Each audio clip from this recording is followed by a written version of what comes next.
Cancela tu viaje. Mi vecino llamó a mi puerta a las 5 de la mañana. No confíes en tu marido y cancela el viaje. Le pregunté, ¿por qué? Parecía asustado y dijo, lo entenderás todo al mediodía. Y a las 11:30, la policía tocó a mi puerta. Pero antes de continuar, cuéntame en los comentarios, ¿desde qué ciudad me estás escuchando? Me encantaría saber hasta dónde ha llegado mi historia. Clara Mendoza se incorporó de golpe en la cama, con el corazón tamborileando en la garganta. Durante una fracción de segundo pensó que lo había soñado, que tal vez era ese tipo de pesadillas vagas que aparecen cuando duermes con tensión acumulada. Pero el sonido volvió, seco, rápido, urgente. 3 golpes. Luego una pausa. Y después, 2 más. No era un sueño. Alguien golpeaba la puerta con la desesperación de quien huye de algo. Clara tenía 34 años, una hija de 7, y una vida que había reconstruido con esmero tras un divorcio que casi la quiebra. Dormía ligera desde hacía años, desde que aprendió a vivir en alerta. Se levantó sin pensarlo demasiado, aún con el cuerpo pesado por el sueño interrumpido, y tanteó el celular. 5:03 de la mañana. Una hora en la que nadie normal va a visitar a otro. Pensó lo peor. Pensó en su hija. Corrió al cuarto de Isabela y la encontró dormida, tranquila, abrazada a su peluche de sirena. Cerró la puerta con cuidado. Luego volvió al pasillo y se acercó a la entrada. El golpe ya no volvió, pero la presencia del otro lado era palpable. ¿Quién es?, preguntó con firmeza, pero su voz salió más ronca de lo que quería. No hubo respuesta. Solo un susurro confuso, como una exhalación. Clara echó mano al pestillo de seguridad y, con cautela, abrió solo lo necesario para ver por la mirilla. Allí estaba él. Lucas Rivas. Su vecino del departamento de al lado. Desaliñado, tembloroso. Llevaba una camiseta vieja, una chaqueta abierta, sin abrochar, y un pantalón de buzo. No tenía zapatos, solo unas pantuflas sucias. Su cabello estaba desordenado, los ojos rojos, la piel perlada de sudor frío. Clara sintió un escalofrío. Abrió la puerta solo lo que permitía la cadena de seguridad. Lucas, ¿qué haces aquí? ¿Te pasa algo? El hombre levantó la vista. Su expresión estaba descompuesta. Había miedo en su mirada, pero no un miedo cualquiera. Era miedo real. Miedo urgente. Y Clara, por favor, cancela tu viaje de hoy. ¿Qué? No vayas. No salgas. Diles que no puedes. Di lo que sea. Pero no tomes ese autobús. ¿Me entiendes? Quédate. Ella retrocedió medio paso, confundida, intentando darle sentido a lo que oía. Lo miró de arriba abajo, tratando de evaluar si estaba drogado, en estado de crisis o simplemente delirando. Pero no vio en él el fuego caótico del delirio, sino un pánico contenido, sofocado como quien sabe que decir más lo pone en peligro. Lucas, ¿te pasa algo? ¿Estás huyendo de alguien? No. No es eso. Solo escúchame. Quédate en casa. Cancela ese viaje. Clara abrió un poco más la puerta. ¿Cómo sabes que tengo un viaje? Lo escuché en la escalera. Ayer, cuando hablaste por teléfono. Dijiste que salías a las 6. Que la empresa te mandaba a la capacitación en San Miguel. Yo no estaba escuchando a propósito, pero lo oí. Clara parpadeó. ¿Y qué tiene eso de raro? Lucas tragó saliva, y por un momento pareció que iba a llorar. Y Clara, ayer por la noche, fui a tomar un café al bar que está frente a la estación vieja. Y allí, escuché a 2 tipos hablando. No parecían trabajadores del lugar. Uno de ellos dijo tu nombre. Dijo, que hoy tenía que salir todo bien, que si ibas al viaje, el plan funcionaría. Que no habría vuelta atrás. Ella frunció el ceño. Su primera reacción fue rechazarlo. ¿Su nombre? ¿Un plan? ¿Quién haría algo contra ella? ¿Mi nombre? Repitió. Sí. Dijeron Mendoza. Claramente. La Mendoza se va a ir en el primer bus. Todo listo en la terminal. Nadie va a sospechar. Eso no tiene sentido. Lo sé. Por eso estoy aquí. porque algo no cuadra. Porque me dio miedo. No quiero meterme. No debería decirte esto. Pero sentí que, si no lo hacía y algo pasaba, no me lo perdonaría. Clara lo observó unos segundos más. Se le vinieron muchas cosas a la mente al mismo tiempo. Las veces que había visto a Lucas sentado en la escalera, fumando en silencio. Las veces que le había prestado herramientas, las ocasiones en que lo había escuchado llorar tras la pared del baño. Era un tipo raro, sí. Marginado, sí. Pero nunca agresivo. Miró hacia la habitación de su hija. Y entonces algo se le activó dentro. Está bien, Lucas. No voy a ir. Él soltó el aire con un suspiro tembloroso. Un alivio tan profundo que pareció que su cuerpo se desinflaba. Y gracias, Clara. Solo, no le digas a nadie que te lo dije. Por favor. Prométemelo. Te lo prometo. Bien. Me voy. No abras a nadie. Sí. Sí. Clara cerró la puerta. Puso la tranca. Apoyó la espalda contra la madera y cerró los ojos. Su respiración era entrecortada. Lo que acababa de pasar no tenía lógica. No tenía ninguna lógica. Pero había algo en la voz de Lucas, algo que no podía ignorar. Volvió a su cuarto. El reloj marcaba las 5:12. Se sentó en el borde de la cama y tomó el celular. Tenía que avisar a su jefa que no iría. Buscó un pretexto creíble. Gripe. Malestar estomacal. Da igual. Le escribió. Hola, Patricia. Amanecí muy mal, no creo poder viajar. Perdón, sé que era importante. Intentaré reprogramarlo si se puede. Envió el mensaje. Después, se quedó ahí, mirando el vacío. Las palabras de Lucas resonaban en su cabeza. Todo listo en la terminal. Nadie va a sospechar. Y entonces, como un golpe frío en la espalda, llegó el recuerdo. La conversación con Ricardo, su exmarido, 2 noches atrás. Solo quiero ver a Isabela el fin de semana. Tengo derecho. No puedes negármelo siempre. Ella había respondido con sequedad. Está en clases, Ricardo. Además, no está preparada para verte. Silencio. Luego, un mensaje más. Corto. Sucinto. Te vas a arrepentir de esto. En su momento, lo tomó como una amenaza emocional, una rabieta más. Ricardo era experto en manipular, en hacerla sentir culpable. Pero ahora, en ese contexto, con las palabras de Lucas aún frescas, algo empezó a oler distinto. ¿Qué tenía que ver Ricardo con esto? Sacudió la cabeza. No podía ser. Era demasiada paranoia. Lucas debía estar confundido. O había malinterpretado lo que escuchó. Y sin embargo, el miedo que le había visto en la cara no era una actuación. Él estaba realmente asustado. Se levantó a preparar café. Al encender la luz de la cocina, notó que le temblaban las manos. Era un viaje simple. Una capacitación de 2 días. En San Miguel. La empresa lo organizaba para todos los supervisores de área. No era nada fuera de lo común. Entonces, ¿por qué se sentía como si acabara de esquivar una bala? Mientras el café se hacía, fue al cuarto de Isabela. Seguía dormida. Acarició su cabello con ternura. La niña se removió, pero no despertó. Clara sintió un nudo en la garganta. Cuando volvió a la cocina, el aroma del café llenaba el aire.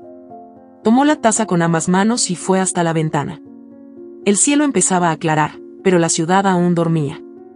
Le dio un sorbo. El líquido le quemó la lengua, pero no se quejó.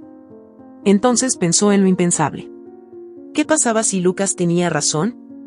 ¿Qué pasaba si alguien realmente había planeado algo? ¿Y si no ir al viaje le había salvado de, qué? ¿Un accidente? ¿Una incriminación? ¿Un secuestro? Se rió sin humor. Estás loca, Clara, se dijo en voz baja. Pero no dejó de mirar por la ventana. El día empezó a despertar. Autos, bocinas, vida normal. Ella seguía allí, inmóvil, sintiendo que había cambiado el rumbo de su vida sin entender por qué. A las 7:40, su jefa respondió el mensaje. Ok. Gracias por avisar.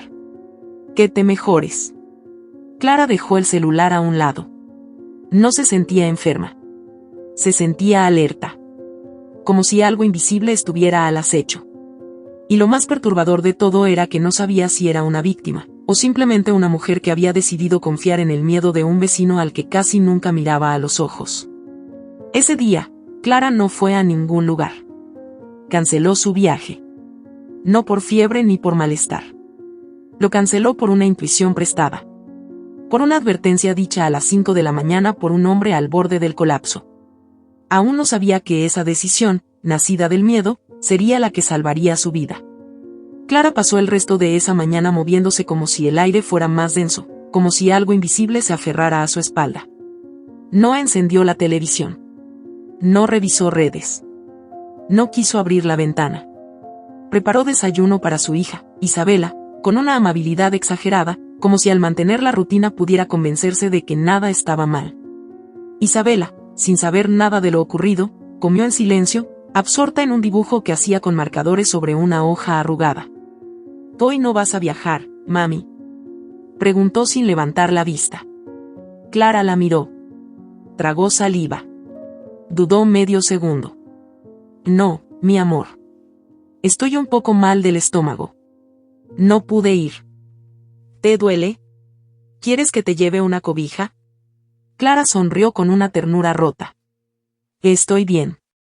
Solo quiero que estés tranquila, ¿sí?». La niña asintió. Luego, como si sintiera que el ambiente tenía algo extraño, se acercó a abrazarla. Clara cerró los ojos y respiró profundo. No había manera de explicarle que la razón por la que estaban allí, desayunando como un lunes cualquiera, tal vez era porque una parte del mundo había querido que ella no regresara. A las 11:15, el teléfono fijo sonó. Clara se tensó de inmediato. Rara vez llamaban por esa línea. La mayoría de las comunicaciones eran por celular o correo. Caminó hasta la mesa y descolgó con cautela. «Hola. ¿Señora Clara Mendoza?». «Sí». «¿Quién habla?». «Departamento de Seguridad Interna de la empresa Gama Logística. Le hablo el supervisor Enrique Moya. Necesitamos hablar con usted con urgencia». La voz del hombre era seca, pero cargada de una gravedad que le heló la sangre. «¿Ocurrió algo?». «Sí. Esta madrugada se reportó un ingreso no autorizado en las oficinas del Centro Operativo de San Miguel. Hubo un allanamiento. Algunos espacios fueron forzados. Uno de ellos fue su oficina». Clara sintió que las piernas se le debilitaban. «¿Mi oficina?». «Sí». Su escritorio fue violentado. En su interior encontramos documentos, una considerable cantidad de dinero en efectivo, y una memoria USB. Todo esto está ahora bajo custodia de la policía local. Ella no supo qué responder. El silencio al otro lado de la línea se volvió insoportable. «Pero yo no estuve ahí. Cancelé el viaje esta madrugada. Me sentía mal. Aún no salía de casa». «Lo sabemos», dijo Moya con una pausa sutil. «Pero la policía necesita hablar con usted igual. Están tratando esto como una posible infiltración con complicidad interna». Clara respiró hondo. «¿Te están diciendo que creen que fui yo?». «No estamos afirmando nada. Solo le pedimos que coopere. Recibirá una llamada del oficial a cargo en breve». Antes de que pudiera formular otra pregunta, la llamada terminó. La taza de café que sostenía se resbaló de sus manos y se rompió en el suelo. El sonido hizo que Isabela acudiera corriendo desde el cuarto. «¿Qué pasó, mami?». Clara no respondió. Se agachó en silencio a recoger los pedazos. Le sangraba una yema del dedo. No lo sintió. No podía pensar en otra cosa que en esas palabras: documentos, dinero, USB. Fue hasta la ventana. El auto seguía afuera. Al menos eso pensaba. Abrió un poco la cortina. Pero no lo vio. Bajó con rapidez. Se asomó al andén. El lugar donde había dejado su coche la noche anterior estaba vacío. Solo quedaban las marcas húmedas de las llantas en el asfalto. Subió de nuevo con la respiración entrecortada. «¿Dónde está?», murmuró, como si el auto pudiera responderle desde el éter. El teléfono celular vibró. Número desconocido. Dudó en contestar. Pero algo en ella, ese mismo instinto que le dijo que debía creerle a Lucas, la empujó a deslizar el dedo por la pantalla. ¿Clara Mendoza? Sí. Le habla el inspector Elías Aranda, policía de San Miguel. Necesitamos hacerle algunas preguntas sobre lo sucedido esta madrugada en las instalaciones de Gama Logística. Ya me informaron. Pero yo no estuve ahí. Cancelé el viaje. No salí de casa. Entiendo. Solo quiero que me responda con honestidad. ¿Posee un vehículo marca Kia, modelo Río, color gris? Sí. Es mío. ¿Sabe dónde está en este momento?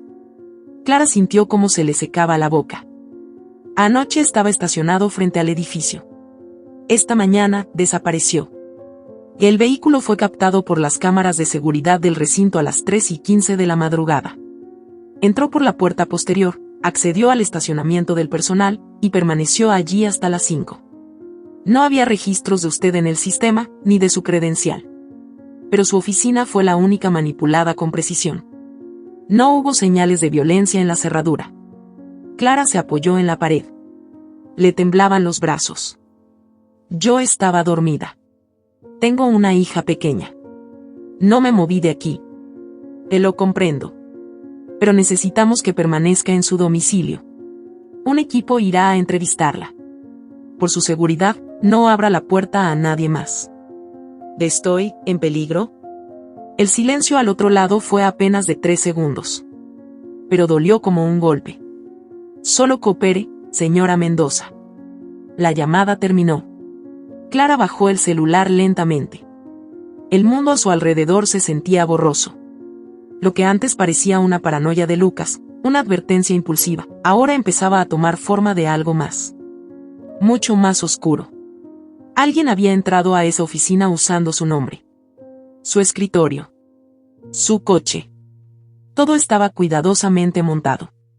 Todo apuntaba a ella. Volvió a mirar por la ventana. Nada. Ni el coche, ni movimiento extraño. Solo los sonidos cotidianos de una ciudad despierta.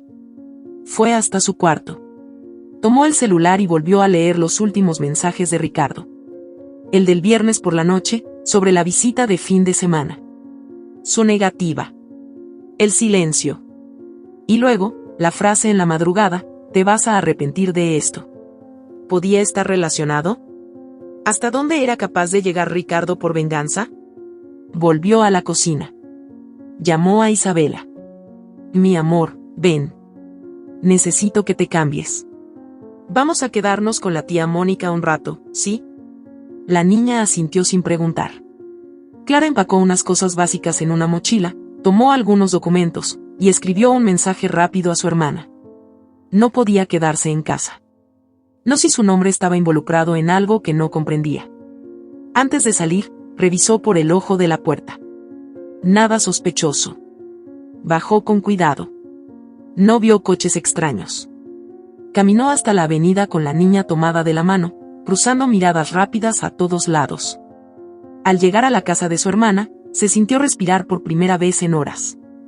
Mónica abrió la puerta con expresión confusa. ¿Qué haces aquí? No tengo tiempo de explicar. Solo necesito quedarme unas horas. ¿Puedo? Mónica la miró, luego vio a la niña, y se hizo a un lado. Claro que sí. Pasa. Clara pasó. Isabela fue directo al sofá, como si supiera que era mejor no hacer preguntas. En la cocina, mientras servía agua para preparar té, Mónica la observó con detenimiento. ¿Estás en problemas? Clara no supo cómo resumirlo. No había forma fácil. Me están acusando de algo que no hice. ¿Qué clase de algo? Alguien usó mi coche, entró a la empresa y puso cosas en mi escritorio. Cosas ilegales. Y todo apunta a mí. Y no fui yo. ¿Te estás diciendo que te intentan incriminar? Clara asintió. La voz le temblaba. Y creo que Ricardo está detrás. No tengo pruebas. Pero tengo la sensación. Y Lucas, el vecino, me advirtió esta mañana. Me dijo que no fuera al viaje. que algo estaba mal. Mónica frunció el ceño. ¿Lucas? ¿Ese tipo medio raro del 3C? Sí. Pero estaba asustado. ¿De verdad? No era un delirio. Escuchó mi nombre en una conversación. Me lo dijo con lágrimas en los ojos. Mónica no respondió enseguida. Luego suspiró. ¿Vas a hablar con la policía? Van a venir por mí. Me lo dijeron. Me pidieron quedarme en casa.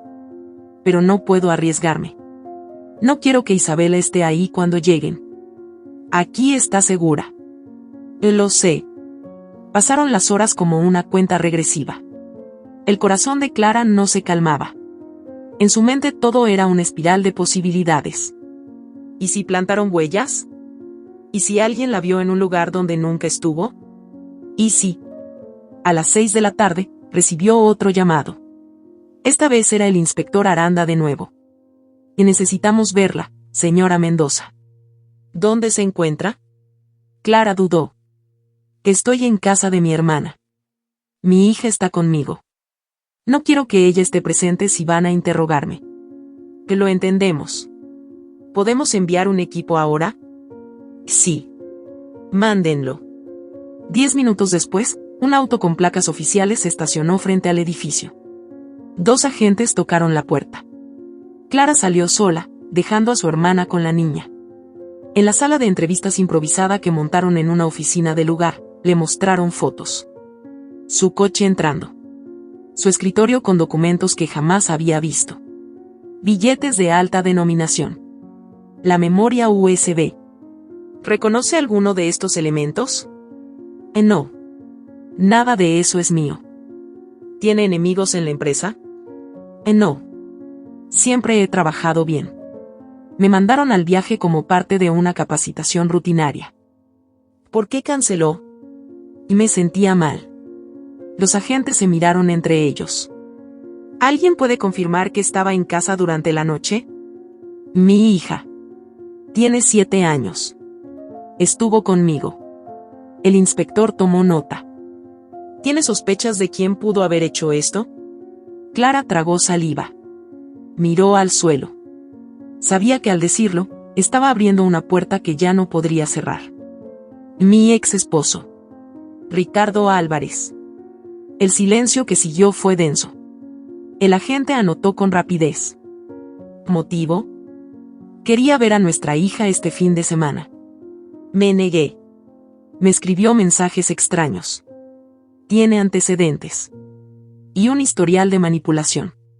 El agente la miró a los ojos. ¿Sabe si tiene vínculos con exconvictos? Estuvo en prisión. Salió hace menos de 1 año. No sé con quién se relaciona ahora. Vamos a investigarlo. Esa noche, Clara no durmió. Se quedó sentada en el sofá junto a Isabela, que roncaba suave, con la cabeza sobre sus piernas. En la televisión pasaban noticias sin importancia. En su mente, solo había una imagen. Su nombre. Su escritorio. Su coche. Su futuro pendiendo de un hilo. Y la voz de Lucas, susurrándole como un presagio. Cancela tu viaje. Había escapado de una trampa, pero no del abismo. Aún no.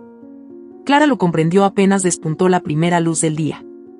Llevaba horas sin pegar un ojo, con Isabela dormida sobre sus piernas, la televisión encendida en silencio y el estómago hecho un nudo. Afuera, los sonidos de la ciudad comenzaban a despertar, indiferentes al hecho de que su mundo estaba a punto de romperse. La palabra incriminación no era solo una sospecha ya. Era una certeza que se hacía más pesada con cada hora que pasaba. Y lo peor, todavía no entendía por completo el porqué. ¿Qué querían de ella? ¿Por qué su nombre? ¿Por qué su auto? ¿Por qué su escritorio? La taza de té que Mónica le ofreció tembló en sus manos. La hermana no insistió en hacer más preguntas, pero sus ojos lo decían todo. Clara evitó mirarla mucho tiempo. No tenía respuestas, y empezar a explicarlo en voz alta solo empeoraría todo. A las 9 de la mañana, sonó su celular. Era Lucas. Clara lo pensó 2 veces antes de responder. Algo en su pecho se comprimía con su nombre. Su voz por la mirilla, su cara demacrada, su mirada rota, todavía no se borraban. ¿Lucas? Clara, susurró él al otro lado. Escúchame. Tengo que verte. Es importante. ¿Qué pasó? Vi sobre los tipos, los que mencioné ayer. Los vi otra vez. Hoy. Hice algo más. Clara sintió un latido sordo en la sien. ¿Dónde estás? En la tienda de la esquina, donde venden cigarrillos sueltos. Hay un callejón atrás. Voy a estar ahí. No tardes. Colgó antes de que pudiera responderle. Clara se quedó con el celular en la mano, en silencio. Miró a Mónica. Tengo que salir. Vuelvo en menos de una hora. Quédate con Isabela. ¿Estás segura? ¿Vas a verlo? Sí. Ten cuidado, Clara. No me fío de ese tipo. Y yo tampoco. Pero me advirtió una vez. Tal vez ahora tenga lo que falta.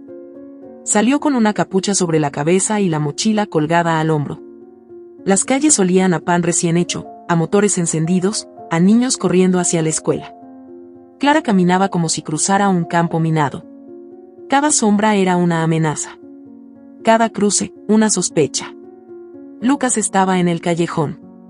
Fumaba un cigarro y se sacudía los dedos como si tuviera frío. La chaqueta le colgaba del cuerpo como si le pesara el alma. Cuando la vio, apagó el cigarro contra la pared y se acercó con pasos apresurados. Gracias por venir. ¿Qué fue lo que viste? Lucas miró hacia los lados, asegurándose de que nadie los oyera. Luego habló. Esta mañana fui a comprar tabaco. Y estaban allí. Los mismos dos tipos que escuché el día del bar. Uno con una gorra y el otro con una chamarra de cuero. Estaban hablando cerca de la máquina de refrescos. Uno dijo, la maldita no fue al viaje. Nos jodió el plan. Clara contuvo el aliento. ¿Estás seguro? Sí. Dijo exactamente eso. Y el otro respondió, tranquilo. Tenemos más formas. Si no lo hicimos allá, lo haremos aquí. Tenemos su coche. Tenemos su nombre. ¿Dijeron algo más? Uno mencionó que alguien tenía que entregar la memoria USB a un contacto. Y otro que el favor ya está pagado por Ricardo. Clara, dijeron su nombre. Ese bastardo está metido hasta el cuello. El nombre golpeó como un martillo. Clara sintió que el mundo giraba con más velocidad de lo que podía manejar. ¿Te estás diciendo que mi ex esposo? Sí. Y eso no es todo. ¿Recuerdas que te conté que los escuché en un bar cerca de la estación? Claro. Pues ese bar. Ricardo solía ir allí. Lo vi un par de veces. Hablaba con el barman. Lo saludaba con confianza. Como si fuera cliente frecuente. Clara se llevó una mano a la frente. Todo encaja, pero aún falta algo. No puedes volver a tu casa. Ni sola, ni con tu hija. No mientras esto siga así. No voy a hacerlo. Lucas bajó la voz. Y cuidado con lo que dices a la policía. Si Ricardo los tiene comprados. ¿Tú crees? No lo sé. Pero si pudo pagar a dos tipos para plantarte cosas ilegales, puede pagarle a cualquiera. Incluyendo a un oficial. Clara sintió que el piso desaparecía por un instante. Lucas, gracias. No me agradezcas todavía. Esto no ha terminado. Y prométeme algo. Dime. Si alguna vez te preguntan cómo supiste esto, di que fue casualidad. No menciones mi nombre. No quiero que sepan que me metí. Te lo prometo. Se despidieron con un gesto. Clara se fue sin mirar atrás, apretando los dientes, tratando de ordenar las piezas del rompecabezas que ya no parecía una simple amenaza, sino una operación estructurada. Volvió a casa de Mónica y abrazó a Isabela con fuerza. Mónica la miró preocupada. ¿Te enteraste de algo? Ricardo está detrás. Estoy casi segura. ¿Lo vas a denunciar? No tengo pruebas. Solo lo que Lucas escuchó. ¿Y la policía? Dijeron que me contactarían si aparecía algo más. Como si fuera una señal sincronizada, el celular vibró en ese instante. Era el inspector Aranda. Clara contestó con un tono tenso. Sí, señora Mendoza. Tenemos novedades. ¿Qué encontraron? Durante la revisión completa del recinto de San Miguel, detectamos en su escritorio un par de guantes de trabajo con residuos de cemento industrial. Clara frunció el ceño. ¿Cemento? Sí. Es un tipo de polvo usado en construcciones, también en las obras del patio de carga. Revisamos las cámaras de esa zona. A las 3:30 de la madrugada, se ve a 2 hombres descargando algo del maletero de su vehículo. Uno de ellos lleva la ropa cubierta de ese mismo cemento. ¿Se logra ver sus rostros? Uno llevaba gorra. El otro tenía la cara parcialmente cubierta. Pero hay algo más. Clara apretó el celular. ¿Qué? No encontramos ni una sola huella suya en los objetos incautados. Ni en los documentos, ni en la memoria USB, ni en el dinero. Solo huellas con guantes. Huellas parciales. No suyas. El mundo se detuvo un segundo. Clara sintió que algo se abría dentro. Un respiro. Pequeño, pero real.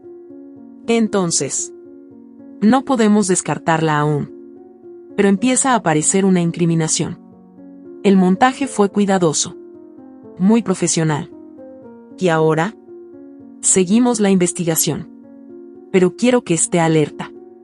No hable de esto con nadie más. Y por favor, no publique nada en redes. Ni hable con prensa. Su caso está siendo monitoreado desde arriba. Ya entiendo. ¿Confía en alguien? En muy pocos. Manténgalo así. Nos comunicaremos pronto. Colgó. Mónica estaba al otro lado de la sala, esperando. Y no hay huellas mías. Nada me vincula directamente. Lo saben. Pero no es suficiente para cerrarlo. Entonces, ¿qué van a hacer? Seguir investigando. Pero me lo dijeron claro. Tengo que tener cuidado. No confiar en nadie. Mónica la miró con tristeza. ¿Y qué vas a hacer con Ricardo? Clara pensó en esa pregunta durante varios segundos. No tenía una respuesta. Sabía que no podía enfrentarlo directamente. No todavía. Era un hombre con influencias, con recursos, y con una oscuridad que nunca logró comprender por completo. Pasaron las horas. A la noche, el cielo se volvió plomo. Clara se quedó mirando las luces desde la ventana. En su celular, los mensajes de Ricardo seguían allí. Las amenazas veladas. Las frases sueltas que ahora sonaban como sentencias. La última decía, si hubieras cooperado, esto no habría pasado. No pudo evitarlo. Llamó. Un tono. 2. 3. Clara. La voz de Ricardo sonaba calmada. Demasiado calmada. Solo quiero saber una cosa, dijo ella, con el corazón bombeando odio. ¿Por qué? El silencio duró 4 segundos. ¿Por qué qué? ¿Por qué estás haciendo esto? ¿Haciendo qué? Sabes muy bien a qué me refiero. Si tú lo dices. Fuiste tú. Lo sé. Pusiste mi nombre. Mi auto. Pagaste a gente. ¿Por qué? Te advertí que no me quitaras a Isabela. Es tu culpa. Ahora enfréntalo. ¿Vas a destruirme por no darte un fin de semana con ella? No. Te voy a destruir porque mereces sentir lo que yo sentí cuando me alejaste de mi hija. El vacío. La desesperación. El miedo. Esto apenas comienza, Clara. Ella cerró los ojos. Su cuerpo temblaba. ¿No te das cuenta que esto no es solo entre tú y yo? Estás dañando a tu hija. Ella no lo sabrá. Cuando te quiten la custodia, yo estaré ahí. Seré el padre presente. Tú serás la desequilibrada. ¿Estás enfermo? Estoy haciendo justicia. Colgó. Clara se quedó con el celular pegado al oído, como si aún pudiera escuchar la maldad que acababa de salir de esa boca. Ahora lo sabía. Todo.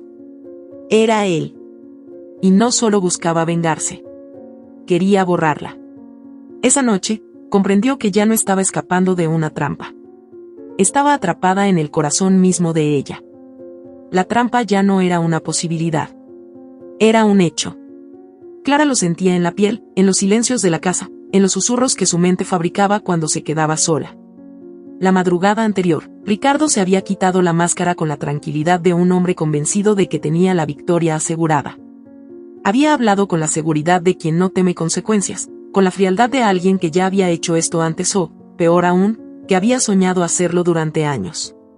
No buscaba reconciliación. No quería ver a su hija por amor. Quería destruirla. Desde ese momento, Clara dejó de dormir. Solo cerraba los ojos por minutos, vigilante, esperando que el peligro no tocara la puerta. A las 3 de la tarde de ese mismo día, desde la ventana de la sala en casa de Mónica, vio por primera vez la camioneta. Negra, polarizada, sin placas visibles al frente. Estaba estacionada justo frente al edificio, en un punto muerto entre dos árboles, como si hubiese sido colocada ahí con intención de pasar desapercibida. Pero no estaba abandonada. Clara lo supo de inmediato. Había alguien dentro. El motor estaba encendido. Las luces se apagaban y se encendían con ritmo irregular. Una vigilancia sin sutilezas, como si quien estuviera al volante quisiera ser notado, como si quisieran que Clara supiera que no estaba sola. No dijo nada a Mónica. No todavía. Se limitó a cerrar la cortina y respirar hondo. Isabela jugaba en el piso con unas muñecas, ajena a todo. La infancia, pensó Clara, es el único lugar seguro cuando la realidad se desmorona. El celular vibró. Un mensaje sin remitente. Sin nombre. Solo un número desconocido y una frase que la congeló. Bonita vista desde la ventana, ¿verdad? El pulso se le disparó. Sintió la necesidad urgente de correr a la habitación, abrazar a Isabela, protegerla con su cuerpo. En cambio, caminó despacio hacia Mónica, que estaba en la cocina. ¿Puedes quedarte sola con Isabela un momento? Mónica la miró, notando el tono bajo de su voz. ¿Por qué? Hay alguien vigilando el edificio. Está afuera. En una camioneta negra. ¿Qué? ¿Estás segura? Sí. Me llegó un mensaje. Saben que estoy mirando. Clara, esto ya es demasiado. Tienes que llamar a la policía. ¿Qué les voy a decir? ¿Que hay un coche afuera sin placas? ¿Que alguien me mandó un mensaje anónimo? No van a mover un dedo. ¿Y si es él? Él lo es. Ricardo no tiene límites. Ya no. Mónica apretó los labios, conteniendo la rabia. Voy a cuidar de Isabela. Pero tú no salgas sola. Clara asintió y regresó a su cuarto. Cerró la puerta. Se sentó en el borde de la cama. La sensación de ser casada crecía con cada hora. Marcó a Lucas. Contestó al segundo tono. Sí. La camioneta apareció. Está afuera.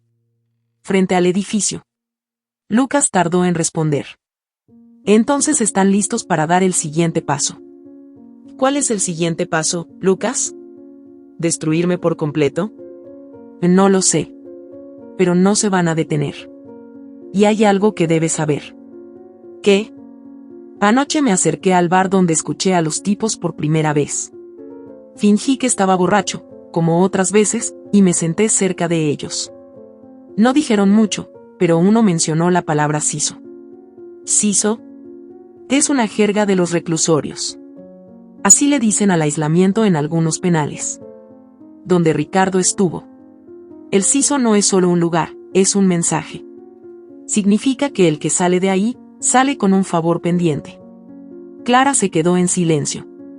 ¿Te estás diciendo que Ricardo les debía algo? ¿O que les prometió algo? El siso no se menciona por accidente. Es un código. Es una marca. ¿Y qué más oíste? Uno de ellos preguntó, ¿y si no aparece? Y el otro respondió, entonces vamos al plan B. Ya tenemos el coche, ya está el expediente. Solo falta el último toque. Clara sintió que la piel le hormigueaba. ¿Y cuál es el último toque? Lucas dudó. Luego bajó la voz. Eso es lo que me da miedo averiguar. Cuando cortaron la llamada, Clara volvió a mirar por la ventana, esta vez sin miedo. La camioneta seguía ahí. Silenciosa. Esperando. Tal vez grabando. Tal vez planeando. A las 7 de la noche, Clara no pudo más y llamó a Ricardo. Quería enfrentarlo otra vez, sacarle algo, hacerlo tropezar. Él contestó con una tranquilidad desquiciante. Clara, ¿qué quieres de mí? Ya tuvimos esta conversación. No. Solo tú hablaste. Yo escuché tus amenazas, tu veneno, tus delirios de justicia. Pero aún no me has dicho qué demonios esperas conseguir con todo esto. Quiero que aprendas. ¿Va a aprender qué? A no negarle a un padre el derecho de ver a su hija. A no creerte la dueña de la verdad. ¿Y por eso estás dispuesto a arruinarle la vida a tu propia hija? No le arruino nada. Tú eres la que le expone al peligro con tus decisiones impulsivas. Mira a tu alrededor, Clara. ¿Dónde estás ahora? ¿Huyendo? ¿Escondiéndote? ¿Esa es la madre ejemplar que dices ser? No estoy huyendo. Me estoy defendiendo. De tus propias consecuencias. No vas a ganar. Ricardo rió. Fue un sonido bajo, como una serpiente. Ya gané. Solo estoy disfrutando el espectáculo. Clara colgó antes de que pudiera seguir hablando. Quería romper el celular contra la pared. Gritar. Llorar. Desaparecer. Pero no lo hizo. A la mañana siguiente, Mónica salió con Isabela a comprar víveres. Clara se quedó sola, esperando un correo, una llamada, una señal. Fue entonces cuando recibió el mensaje del inspector Aranda. Recuperamos su coche esta madrugada. Estaba abandonado en un callejón a 3 cuadras del depósito ferroviario. Lo estamos revisando. ¿Puede venir? Clara se preparó en segundos. No le dijo nada a su hermana. Solo dejó un mensaje: fui a ver el coche. Te llamo en cuanto esté libre. En la comisaría, la esperaba Aranda junto a 2 oficiales. Lo dejaron con las llaves puestas. No tiene daños. Pero encontramos algo. La llevaron al patio donde el auto estaba estacionado. Clara lo reconoció de inmediato. Era su auto, su espacio, su segundo hogar. Pero ahora le parecía extraño. Un objeto profanado. El oficial levantó el brazo y señaló el parabrisas. Allí, bajo el limpiaparabrisas, una hoja doblada a la mitad. Aranda se puso unos guantes y la tomó con cuidado. Se la entregó. Clara la abrió. La letra era tosca, gruesa, escrita con un marcador negro. Sonríe, Clarita. Ya falta poco. El estómago se le revolvió. Se apoyó contra el auto para no caer. ¿Reconoce la letra?, preguntó el oficial. No. Pero sé quién la mandó. ¿Ricardo? Sí. Lo investigaremos. Pero no podemos detenerlo aún. No tenemos pruebas directas que lo vinculen con los hechos. ¿Y los hombres que usaron mi coche? Todavía no los hemos identificado. Usaron guantes, máscaras. No dejaron rastros. Pero estamos cerca. Clara cerró los ojos. Se sintió como una pieza de ajedrez.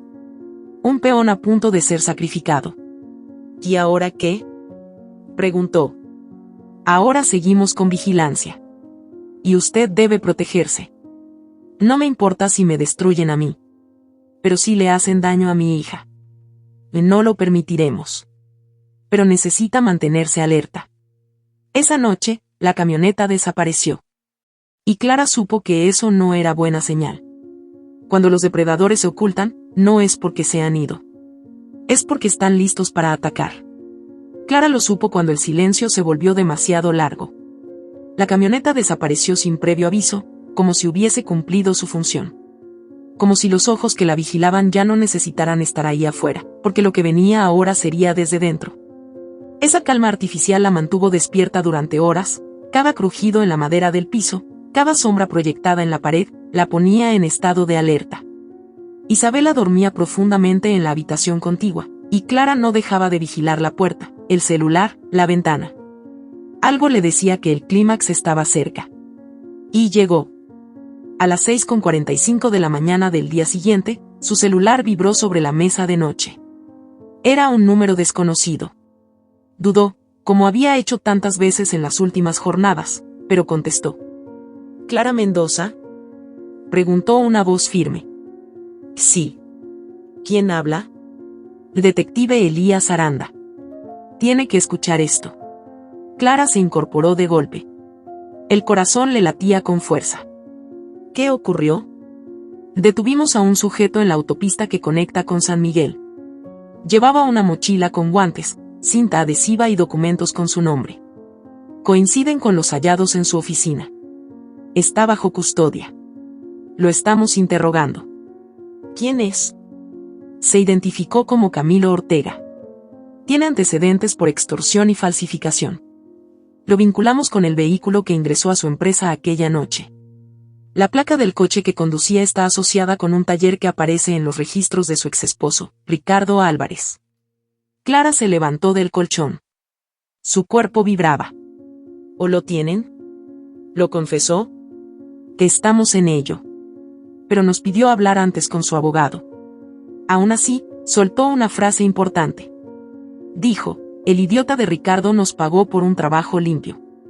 Solo queríamos hacer parecer que ella estaba vendiendo información. ¿Ricardo lo contrató? Todo apunta a eso. Y lo que más nos llamó la atención fue la frase, el juez no le va a dejar a la hija a una corrupta. Esa fue la justificación. Una estrategia de custodia, demasiado sucia. Clara sintió que el mundo se deshacía bajo sus pies. ¿Dónde está ahora? Camilo está en el centro de detención preventiva. Y su exesposo, ya no está libre. Lo detuvimos hace menos de una hora en su departamento. No opuso resistencia. Solo dijo, ya era hora. Ella se dejó caer en la silla. Por primera vez en días, no fue el miedo lo que le apretó el pecho, sino una mezcla indescifrable de alivio y tristeza. ¿Entonces ya está? El detective dudó un momento antes de responder. Legalmente no. Pero tenemos pruebas suficientes para formalizar los cargos. Se levantó una orden judicial para investigar los movimientos financieros de Ricardo. Y hay transferencias que coinciden con los pagos que Camilo menciona. 100,000 pesos por incriminarla. Todo está conectando. ¿Y los otros hombres? Uno está identificado. Se llama Elías Trejo. Su rostro aparece en las cámaras del estacionamiento de la empresa. Tiene vínculo con una red de falsificadores. Estamos tras él. El cerco se cierra, señora Mendoza. Y todo comenzó con usted cancelando ese viaje. Clara colgó sin saber cómo reaccionar. El cuerpo le temblaba. La adrenalina no terminaba de disiparse. Fue hasta el baño, se miró en el espejo, y se encontró con unos ojos que ya no eran los suyos. Estaban ojerosos, inyectados, cansados. Parecían haber envejecido 10 años en una semana. Ese mismo día, la noticia salió en televisión. El titular decía, hombre arrestado por intento de incriminación contra su expareja para obtener custodia de su hija. Mostraban la cara de Ricardo, esposado, cubierto por una capucha gris. Las cámaras lo seguían mientras lo subían a la patrulla. Él no decía nada, solo caminaba con una serenidad que enfurecía. Isabela vio la imagen desde el sofá. Mami, ¿ese es papá? Clara tragó saliva. El corazón le dio un vuelco. Sí, mi amor. La niña la miró con confusión. ¿Por qué está con policías? Clara se sentó a su lado, la rodeó con los brazos, y le acarició el cabello. Porque hizo cosas malas. Cosas que la policía tiene que investigar. ¿O va a ir a la cárcel? Clara dudó. Tal vez sí. ¿Y yo lo voy a poder ver? La pregunta fue como un cuchillo. Cuando seas más grande, y si tú quieres. Nadie te va a obligar. Isabela bajó la cabeza. No lloró. Pero su silencio fue más duro que un grito. Mónica las observaba desde la cocina. No decía nada. Pero su mirada estaba cargada de rabia. Esa noche, Clara salió al balcón. La calle parecía otra. Las sombras ya no pesaban tanto. La camioneta negra no volvió a aparecer. Los mensajes cesaron. El auto, ahora en manos de la policía, estaba siendo sometido a peritaje. Dentro habían encontrado una memoria USB con documentos que simulaban contratos de sobornos.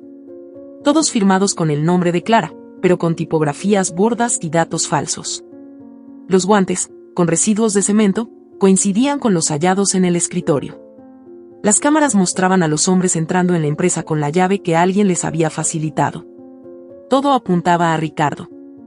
Hasta los pagos bancarios. Los investigadores incluso hallaron mensajes entre él y Camilo, en una cuenta de correo secundaria. En uno de ellos decía: quiero que la hagan parecer culpable. Solo eso. No me importa cómo. Ese no me importa cómo fue la pieza final. Clara fue llamada a declarar oficialmente. El fiscal a cargo le explicó los cargos contra Ricardo: falsificación de pruebas, conspiración para manipular una causa judicial, obstrucción de justicia, tentativa de extorsión y abuso de recursos de terceros. Todos agravados por el vínculo parental. El proceso sería largo, pero ya había comenzado. De regreso en casa, Clara se encerró en la habitación y por fin lloró. Lloró como no lo había hecho desde que todo comenzó. No solo por lo que vivió, sino por lo que entendió. No fue solo un intento de incriminación. Fue un acto de exterminio emocional. Ricardo no quería ganarle. Quería borrarla. Eliminarla como madre, como mujer, como persona. Y todo por no aceptar que ya no tenía poder sobre ella. Cuando la noche avanzó, Clara fue hasta la habitación de Isabela. La encontró dormida, abrazada a su muñeca preferida. Se arrodilló junto a la cama y le susurró algo al oído, aunque supo que no la oiría. Y nadie va a separarnos. Nunca más. El teléfono vibró sobre la mesa. Era el detective Aranda. Solo quería decirle algo antes de que termine el día. ¿Qué cosa? Gracias por mantenerse firme. Si hubiera ido a ese viaje, si hubiera tocado los documentos, si su auto no hubiera sido recuperado, la historia habría sido otra. Lo sé. Fue valiente. Clara no respondió. Colgó. Cerró los ojos. Y por primera vez en semanas, durmió. Sin sobresaltos. Sin ruidos sospechosos. Sin la sombra de Ricardo sobre su almohada. El telón había caído. Pero sabía que aún quedaban escenas por cerrar. Y las enfrentaría todas. Con la verdad de su lado. Y con el corazón intacto. O eso creía Clara, hasta que empezó a ver lo que quedaba de ella bajo la luz del día. Los días posteriores al arresto de Ricardo no fueron de paz. Fueron días raros, huecos, como si el cuerpo intentara adaptarse a un entorno donde el peligro ya no respiraba sobre su nuca. Se sentía agotada, sí, pero no por la falta de sueño. Era un agotamiento emocional, como si le hubiesen arrancado algo invisible y aún no entendiera qué parte de sí misma faltaba. La noticia corrió como un incendio. En menos de 24 horas, medios digitales y noticieros locales estaban hablando del caso. El titular era impactante: exesposo contrata a delincuentes para incriminar a su expareja y arrebatarle la custodia de su hija. El rostro de Clara apareció distorsionado, pero su historia no. La voz de los presentadores estaba cargada de ese morbo suave que solo los medios saben poner en temas dolorosos. La convirtieron en un símbolo. Una mujer perseguida. Una madre injustamente acusada. Y ella, mientras tanto, solo quería silencio. La fiscalía le pidió su testimonio oficial. El trámite duró más de 3 horas. Revisaron cada detalle. La llamaron valiente, colaboradora, íntegra. Y al final, el detective Elías Aranda la acompañó hasta la salida. Cuando llegaron a la escalera del edificio, se detuvo a su lado. ¿Sabes qué habría pasado si hubiera subido a ese autobús? Ella no respondió. Estarías ahora bajo arresto. Estarías enfrentando cargos. Isabela habría quedado bajo custodia del Estado, al menos temporalmente. Y Ricardo habría ganado. Clara lo miró a los ojos. No lo habría permitido. No importa dónde me encerraran. Me habría escapado si hacía falta. Aranda asintió. Tal vez.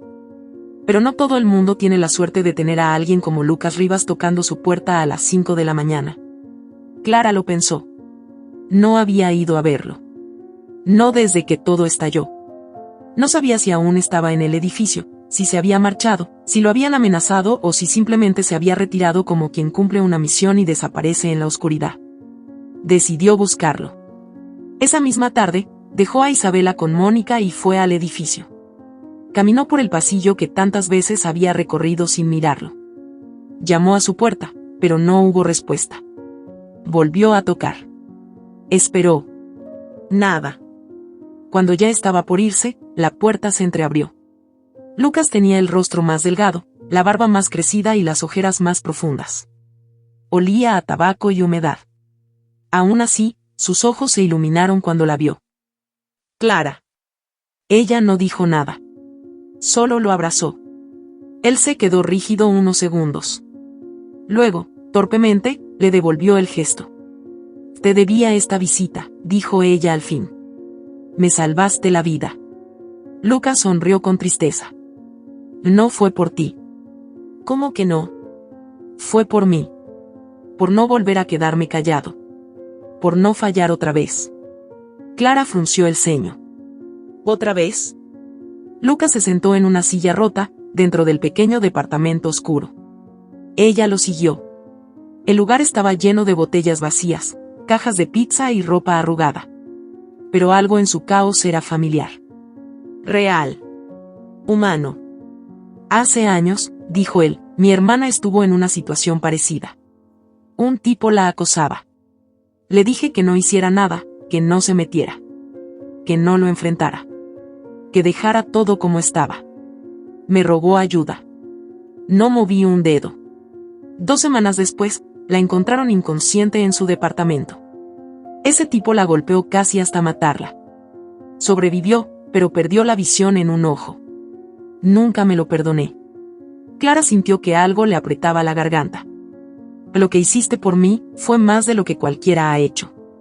Lucas la miró, con lágrimas resbalando sin pudor por sus mejillas. Por una vez sentí que hice algo bien. Ella le tomó la mano.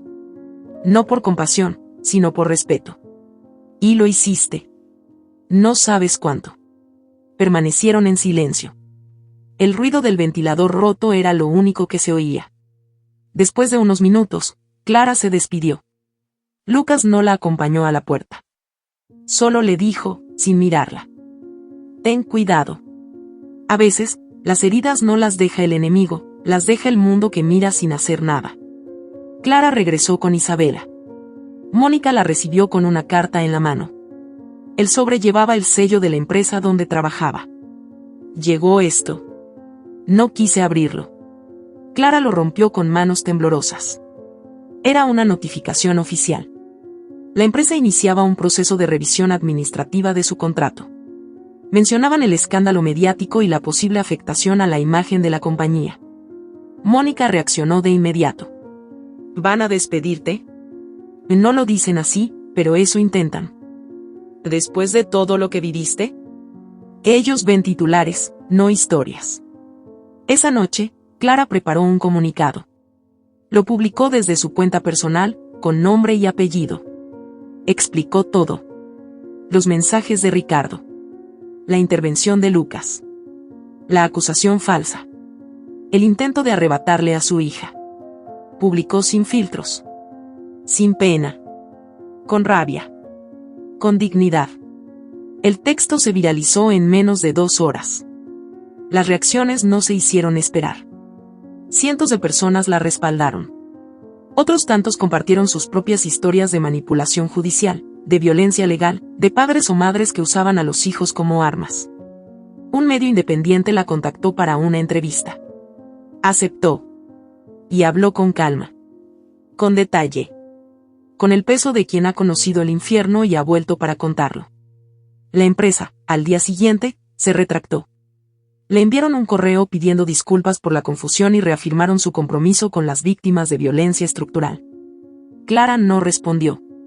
Pero supo que había ganado otra batalla. Isabela comenzó terapia con una psicóloga infantil. Las primeras sesiones fueron silenciosas, pero luego empezó a hablar. A dibujar. A preguntar. Clara no siempre tenía las respuestas, pero ya no le mentía. Le hablaba con amor. Con verdad. con firmeza. Una noche, mientras cenaban, Isabela le dijo: «Yo sé que tú me salvaste, mami». Clara la miró, sorprendida. ¿Por qué dices eso? Porque tú no dejaste que papá me quitara. Porque tú me cuidas. Siempre. Clara se inclinó y le besó la frente. No dijo nada. No hacía falta. Las semanas pasaron. Las noticias se calmaron. El juicio contra Ricardo avanzaba. Los implicados confesaban. Las pruebas eran irrefutables. Pero el miedo, el que se instala en la carne, tardaría más en irse. Clara lo entendió. Y aceptó que no todas las heridas cierran igual. Lo importante era que los que sí importaban, estaban a salvo. Y ella, por fin, empezaba a sanar. No era una sanación rápida, ni silenciosa. Era una de esas cicatrizaciones lentas, que duelen al respirar y que dejan marcas visibles en el alma. Pero era real. Clara lo sentía cada mañana al abrir los ojos y no tener que preguntarse si sería arrestada, señalada o vigilada. Lo sentía al ver a Isabela despertar sin miedo, sin sobresaltos, con la mirada limpia que solo los niños conservan después de la tormenta. El juicio contra Ricardo había terminado hacía 3 semanas. Condenado por conspiración, tentativa de extorsión, manipulación de pruebas y atentado contra la integridad moral de un menor de edad. El veredicto había sido unánime. No mostró arrepentimiento. Ni una lágrima. Solo una mirada vacía al escuchar la sentencia. Clara no asistió a la última audiencia. Ya lo había escuchado demasiado. No necesitaba verle el rostro una vez más. Decidió dejar todo atrás. Vendió el apartamento. Renunció a la empresa. No por presión, sino por elección. Agradeció a Mónica por haberle dado techo, contención y silencio cuando más lo necesitaba, y le prometió que seguirían en contacto. Empacó lo indispensable, y con Isabela de la mano, partió a una ciudad costera del sur, un lugar donde nadie conocía su nombre, donde podía caminar sin mirar por encima del hombro, donde nadie asociaba su rostro con titulares ni escándalos. Alquilaron una pequeña casa de techos bajos y patio lleno de árboles. El mar estaba a 12 minutos caminando. Isabela empezó una nueva escuela. Clara consiguió trabajo en una cooperativa local que ayudaba a mujeres víctimas de violencia a encontrar independencia económica. Lo hizo sin mencionar su historia. No hacía falta. Su empatía bastaba. Las noches eran tranquilas. Las rutinas suaves. Y aunque a veces aún soñaba con llamadas que no llegaban, con puertas golpeadas o con su nombre en voces extrañas, despertaba con el corazón firme. Era libre. Un día, encontró algo en el buzón del nuevo hogar. Un sobre sin remitente, sin dirección. Dentro, una hoja doblada. Era la letra inconfundible de Lucas. Clara la reconoció de inmediato, aunque las líneas eran temblorosas, como si hubiese escrito bajo la lluvia o con las manos sucias de recuerdos. Clara. No te busqué porque nunca supe cómo despedirme. No sé si te enteraste, pero me fui del edificio pocos días después del juicio. No dejé aviso. No me gusta que me extrañen. Lo único que hice bien en esta vida fue avisarte aquella madrugada. Gracias por creerme cuando yo mismo no sabía si estaba en lo correcto. Donde sea que estés, espero que estés bien. Lucas. Clara sostuvo la nota por varios minutos. No lloró. No esta vez. Solo la guardó en una cajita de madera, junto a un par de dibujos de Isabela, un llavero oxidado y un recorte de periódico que decía sobreviviente del silencio. Esa noche, escribió una carta para su hija. La dejó en su escritorio, con el sobre cerrado y el nombre de Isabela en el centro. No pensaba dársela aún, pero algún día lo haría. Cuando la niña preguntara más, cuando quisiera saber no solo lo que ocurrió, sino por qué su madre tomó todas las decisiones que tomó. Querida Isabela. Todo lo que hice, lo hice para protegerte.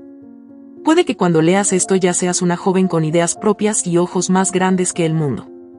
Puede que me mires y no entiendas por qué callé tanto, por qué lloraba en silencio o por qué a veces me quedaba quieta frente al mar sin decir una palabra. Fui acusada de cosas que nunca hice. Fui señalada, juzgada, perseguida. Tu padre, el hombre que te dio la vida, trató de hacerme desaparecer con mentiras, solo para que tú estuvieras a su lado. No lo odio. No podría enseñarte a odiar. Pero tampoco olvido. Tuve miedo. Mucho miedo. Pensé en rendirme. Pensé en desaparecer contigo. Pero me quedé. Luché.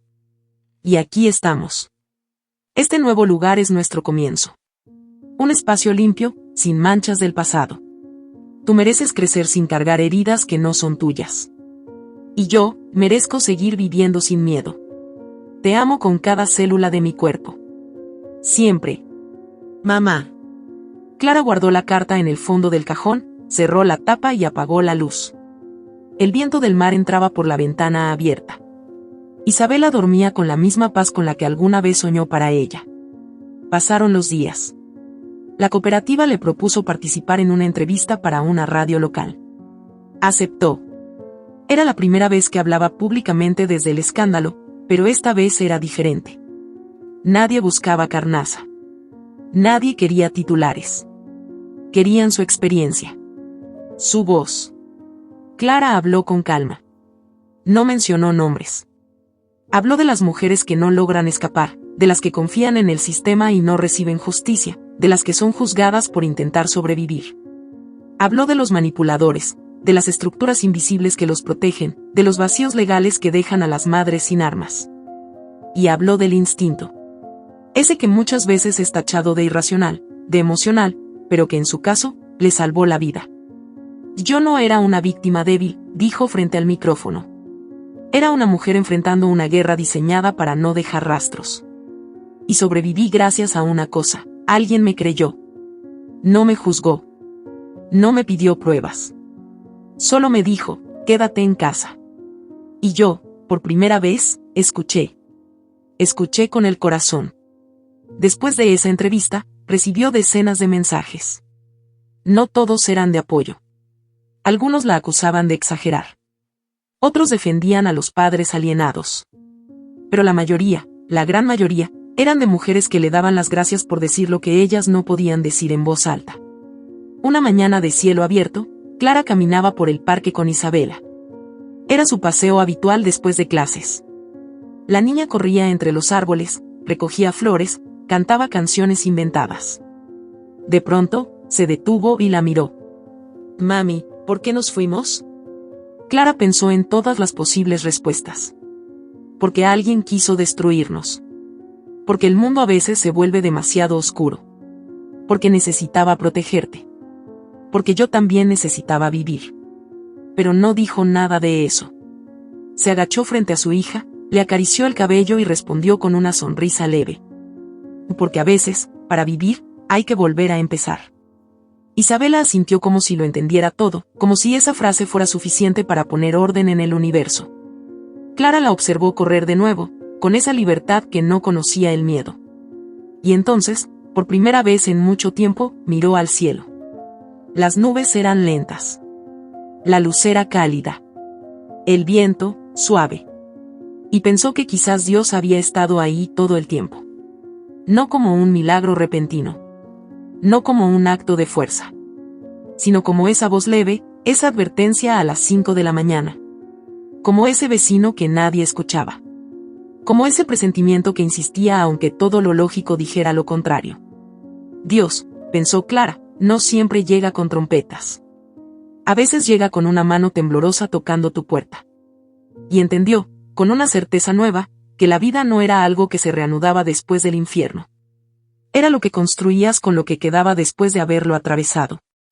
La vida no le debía nada. Pero ella sí tenía mucho por dar. Porque había conocido la oscuridad y no se convirtió en sombra. Porque había tocado fondo y no se quedó allí. Y porque, al final de todo, eligió vivir. Y eso, en sí mismo, ya era una forma de vencer. Si esta historia te ha gustado, te invito a que me dejes en comentarios qué has sentido al escucharla, y si has pasado por una situación de engaño similar, me encantaría que compartas tu valiosa opinión. Hay muchas personas pasando por una situación similar, esperamos que su voz viva en ti. Comparte esta historia, y sé parte del cambio. Recuerda decirme desde qué ciudad estás viendo este video. Me sentiría muy honrada si me dejas un like. compartes el video con algún amigo o familiar y te suscribes al canal, no te pierdas la próxima historia sorprendente que está apareciendo en tu pantalla en estos momentos. Tenemos entretenimiento garantizado exclusivamente para ti. Nos vemos en el siguiente video.